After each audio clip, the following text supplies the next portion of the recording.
सध्या मुंबईमध्ये हवेचा स्तर हा घसरलेला पाहायला मिळतोय। मुंबईतल्या प्रदूषणामध्ये प्रचंड वाढ झाली आहे। आपण बघूया मुंबईमध्ये काय नेमकं सध्या प्रदूषणाची स्थिती आहे। बोरिवली भायखळ्यामधली बांधकामं त्यामुळे आता बंद करण्यात आली आहेत आणि वरळी नेव्हीनगरमधल्या बांधकामांवर बंदी येणार आहे। प्रदूषण रोखण्यासाठी बांधकामांवर बंदीचा हा निर्णय मुंबई महापालिकेने घेतलेला आहे। तर मुंबईतल्या हवेचा निर्देशांक हा जवळपास 200च्या वर गेलेला आहे। जिथे हवेचा निर्देशांक अधिक आहे तिथे बांधकामांवर आता बंदी आणणार असल्याचं मुंबई महापालिकेने स्पष्ट केलेलं आहे।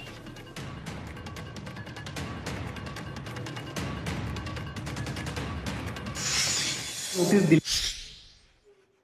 ज्या ठिकाणी स्टॉपवर्क नोटीस दिल्यानंतर सुद्धा काम थांबवलं जाणार नाही अशा ठिकाणी आमच्या MRTP सेक्शन 52 प्रमाणे या सर्व साईट्सवरती, मग त्या खाजगी साईट्स असतील अन्य किंवा शासनाच्या असतील किंवा सेमी गव्हर्नमेंट असतील, सर्व साईट्सवरती ॲक्शन घेतली जाईल।